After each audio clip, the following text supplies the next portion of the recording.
نبی صلی اللہ علیہ وسلم نے فرمایا جو آدمی اپنے بستر پر آئے لیکن اللہ کا ذکر نہ کرے وہ بھی اس کے لیے باعث حسرت ہوگا، یعنی بستر اس کے خلاف گواہی دے گا۔ عبداللہ بن مسعود کہتے ہیں کہ اللہ کا ذکر کرتے وقت نیند کا آنا شیطان کی طرف سے ہے، یعنی اللہ کے ذکر کے دوران سونا شیطان کی طرف سے۔ اگر چاہو تجربہ کر کے دیکھ لو، اور جب تم میں سے کوئی سونے کا ارادہ کرے تو اللہ تعالیٰ کا ذکر کرے۔ تسبیحات فاطمہ پڑھنا یہ ہر تھکاوٹ کا علاج بھی ہے۔ سیدنا علی سے روایت ہے کہ فاطمہ رضی اللہ تعالیٰ عنہا کے ہاتھوں میں چکی پیسنے کی وجہ سے تکلیف ہو گئی، گٹھے پڑ گئے، تو اس کی شکایت لے کر نبی صلی اللہ علیہ وسلم کی خدمت میں حاضر ہوئی، کیونکہ انہیں پتا چلا تھا کہ آپ کے پاس کچھ غلام آئے ہیں، لیکن ان کی ملاقات نبی صلی اللہ علیہ وسلم سے نہ ہو سکی۔ اس لیے حضرت فاطمہ نے حضرت عائشہ سے اس بات کا ذکر کیا۔ جب آپ گھر تشریف لائے تو حضرت عائشہ نے اس کا تذکرہ کیا۔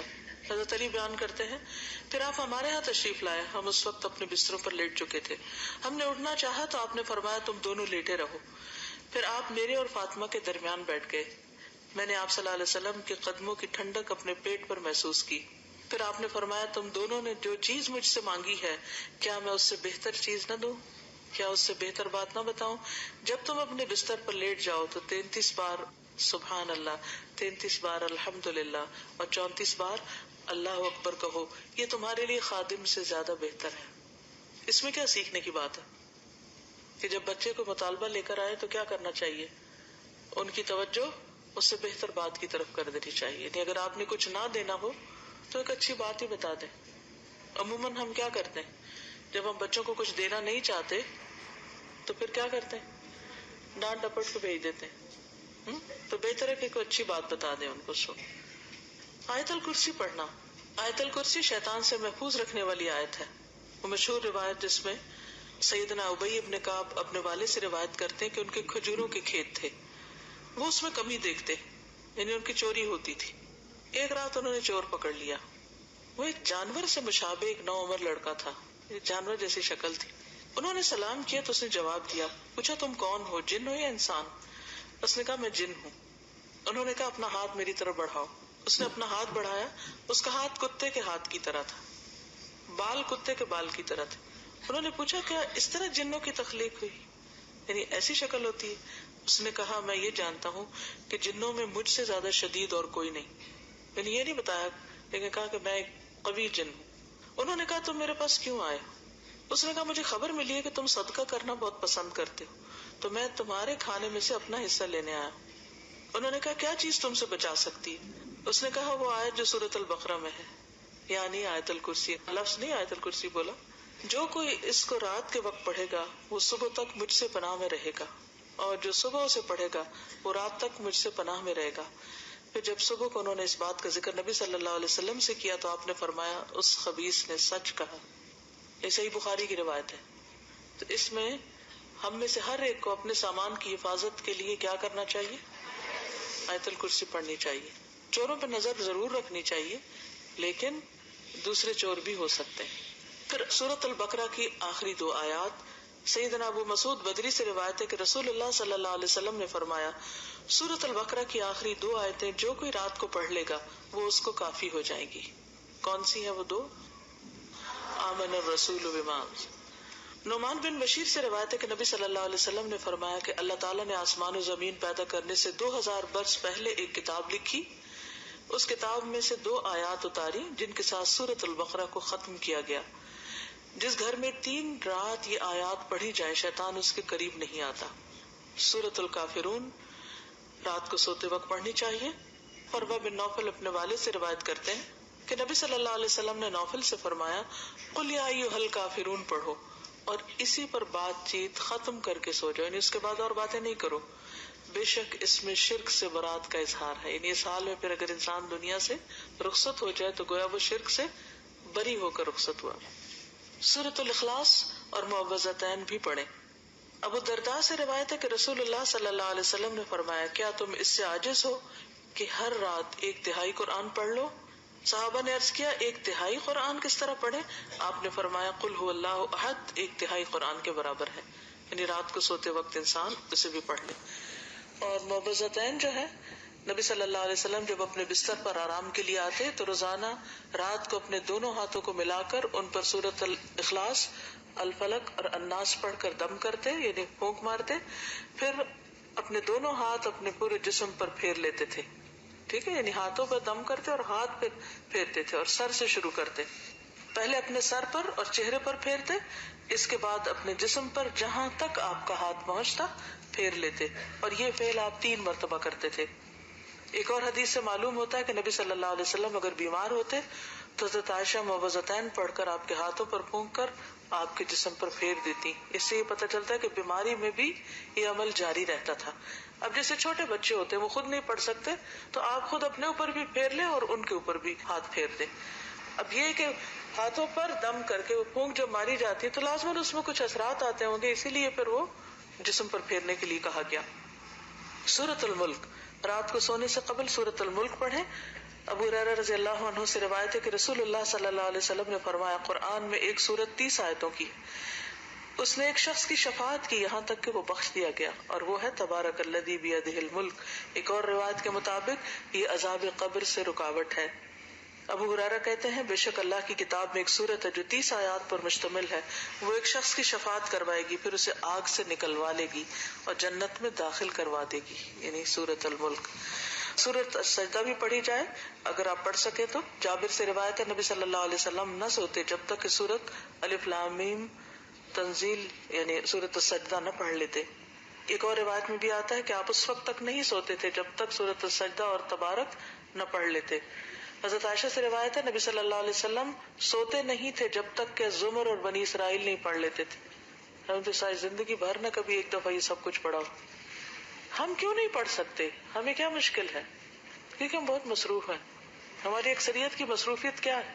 ہمیں تو سونے کا ٹائم نہیں ملتا، تو سوتے سوتے دیر کر دیتے ہیں، پھر اس وقت ہم صورتیں پڑھنے بیٹھ جائیں تو آدھی رات یوں گزر جائے گی. پھر کچھ اور مصنون دعائیں بھی ہیں جو رات کو بستر پر آ کر پڑھنی چاہیے. ایک تو وہی اللہم قنی عذابک یوم تبعث عبادک، پھر اللہم بسمک اموت واحیا، اور پھر الحمدللہ الذی اطعمنا وسقانا وکفانا وآوانا فکم ممن لا کافی له ولا مؤوی. حضرت انس کہتے ہیں کہ حضور صلی اللہ علیہ وسلم بستر پر جا کر یہ دعا پڑھا کرتے تھے.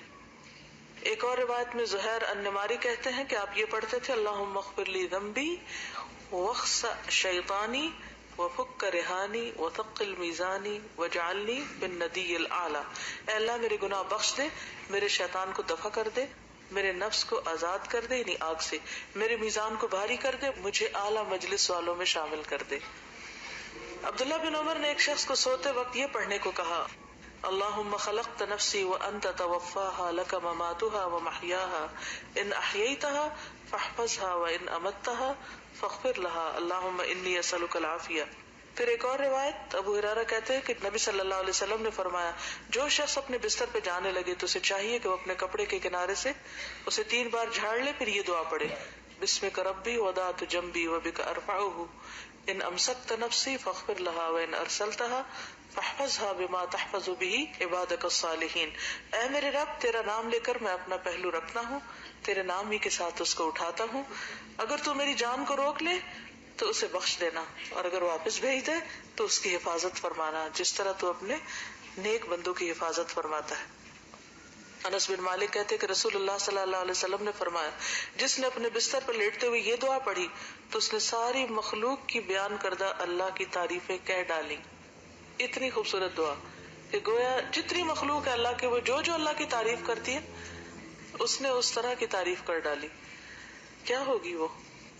الحمدللہ الذی کفانی وآوانی، الحمدللہ الذی اطعمنی وسقانی، الحمدللہ الذی من علی فافضل، اللہم انی اسألک بعزتک ان تنجینی من النار.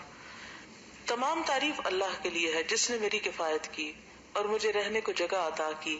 تمام تعریف اللہ کے لیے جس نے مجھے کھلایا اور پلایا. تمام تعریف اللہ کے لیے جس نے مجھ پر احسان کیا اور مہربانی کی.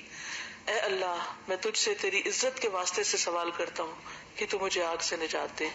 ابن عمر سے روایت ہے، رسول اللہ صلی اللہ علیہ وسلم جب بستر پر تشریف لاتے تو فرماتے، الحمد للہ الذی کفانی وآوانی وأطعمنی وسقانی والذی من علی فأفضل والذی اعطانی فأجزل الحمد للہ علی کل حال اللہم رب کل شیء وملیکہ وإلہ کل شیء اعوذ بک من النار. تمام تعریف اللہ کے لیے ہے جس نے میری کفایت کی اور مجھے رہنے کو جگہ عطا کی، مجھے کھلایا اور پلایا، اور وہ ذات جس نے مجھ پہ بہت احسان کیا اور بہت زیادہ کیا، جس نے مجھے دیا اور بہت خوب دیا. ہر حال میں اللہ کی تعریف. اے اللہ، اے ہر چیز کے پالنے والے اور اس کے مالک، اے ہر چیز کے معبود، میں آگ سے تیری پناہ چاہتا ہوں. کس قدر خوبصورت دعا ہے. ابو ہریرہ سے مروی ہے کہ ایک مرتبہ ابو بکر نے عرض کیا، اے اللہ کے رسول صلی اللہ علیہ وسلم، مجھے ایسی دعا سکھا دیجیے جو میں صبح و شام بستر پر لیٹتے وقت پڑھ لیا کروں. تو آپ نے یہ دعا سکھائی، اللہم عالم الغیب والشہادۃ فاطر السماوات والارض رب کل شیء وملیکہ اشہد ان لا الہ الا انت اعوذ بک من شر نفسی ومن شر الشیطان وشرکہ. پھر نبی صلی اللہ علیہ وسلم نے فرمایا، جو شخص اپنے بستر پر جا کر یہ دعا پڑھے اس کے سارے گناہ معاف کر دیے جائیں گے، خاص سمندر کی جھاگ برابر ہوں. لا الہ الا اللہ وحدہ لا شریک لہ لہ الملک ولہ الحمد وہو علی کل شیء قدیر لا حول ولا قوة الا باللہ سبحان اللہ والحمد للہ ولا الہ الا اللہ واللہ اکبر. برا بن عازب کہتے ہیں نبی صلی اللہ علیہ وسلم نے ایک صحابی کو وصیت کی اور فرمایا، جب تم بستر پہ جانے لگو تو یہ پڑھا کرو، اللہم اسلمت نفسی الیک وفوضت امری الیک ووجہت وجہی الیک والجأت ظہری الیک رغبتا ورہبتا الیک لا ملجأ ولا منجا منک الا الیک آمنت بکتابک الذی انزلت ونبیک الذی ارسلت.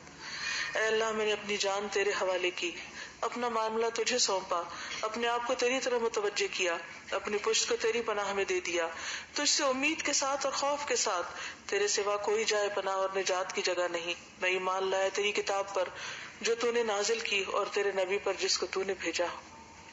دیکھیے کتنے ذکر ہیں، کتنی دعائیں ہیں، ایک سے ایک بڑھ کر خوبصورت ہے.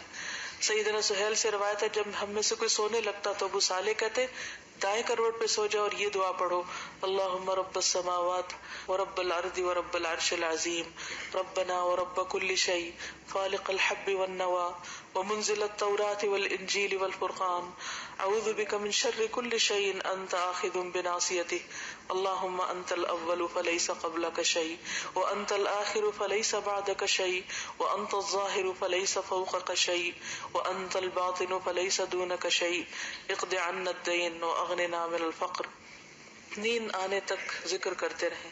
ربیہ بن کعب اسلمی کہتے ہیں، میں دن کے وقت نبی صلی اللہ علیہ وسلم کی خدمت کرتا، جب رات ہو جاتی تو میں آپ کے دروازے پر جا کر رات گزارتا، میں آپ کو ذکر کرتے ہوئے سنتا رہتا، آپ سبحان اللہ سبحان اللہ سبحان ربی پڑھتے رہتے یہاں تک کہ میں اکتا جاتا اور مجھ پہ نیند کا غلبہ آ جاتا اور میں سو جاتا. رات کو پہلو بدلتے وقت لا الہ الا اللہ الواحد القہار رب السماوات والارض وما بینہما العزیز الغفار. رات آنکھ کھل جائے لا الہ الا اللہ وحدہ لا شریک لہ لہ الملک ولہ الحمد وہو علی کل شیء قدیر الحمد للہ وسبحان اللہ ولا الہ الا اللہ واللہ اکبر ولا حول ولا قوة الا باللہ. پھر کہے اللہم اغفر لی، یا کوئی دعا کرے تو اس کی دعا قبول ہوگی. اگر بستر سے اٹھ کر وضو کرے اور نماز پڑھے تو نماز قبول ہوگی. پھر برا خواب آ جائے تو دعا پڑھیے، اعوذ باللہ من شر الشیطان وشرہا. پھر نیند میں ڈر جانے پر بھی دعا پڑھے، اعوذ بکلمات اللہ التامات من غضبہ وعقابہ وشر عبادہ ومن ہمزات الشیاطین وان یحضرون. زبانی یاد کر لیں ورنہ رات کو اٹھ کے لائٹ آن کر کے کہاں سے ڈھونڈ کے پڑھیں. نیند میں ڈر جائیں تو پڑھیں اعوذ بکلمات اللہ التامات من غضبہ وعقابہ وشر عبادہ ومن ہمزات الشیاطین وان یحضرون. پھر اسی طرح خالد بن ولید کہتے ہیں، میں رات کو نیند میں گھبرا جایا کرتا تھا تو نبی صلی اللہ علیہ وسلم کی خدمت میں حاضر ہوا تو میں نے عرض کی، میں رات کو نیند میں ڈر جاتا ہوں تو میں اپنی تلوار اٹھا لیتا ہوں اور جو چیز سامنے آتی ہے اسے مار ڈالتا ہوں. آپ نے فرمایا، کیا میں تمہیں وہ کلمات نہ سکھاؤں کہ جو روح الامین نے مجھے سکھائے؟ میں نے کہا کیوں نہیں. آپ نے فرمایا، کہو اعوذ بکلمات اللہ التامات التي لا يجاوزهن بر ولا فاجر من شر ما ينزل من السماء وما يعرج فيها ومن شر فتن الليل والنهار ومن كل طارق الا طارقا يطرق بخير يا رحمن. اسی طرح ایک اور روایت میں ہے رسول اللہ صلی اللہ علیہ وسلم نے فرمایا جو رات میں تکلیف اور مشقت اٹھانے سے گھبرائے اور ڈرے کہ دشمن اس سے لڑے تو وہ کثرت سے یہ کلمات پڑھے سبحان اللہ والحمد للہ ولا الہ الا اللہ واللہ اکبر وآخر دعوانا الحمد للہ رب العالمین.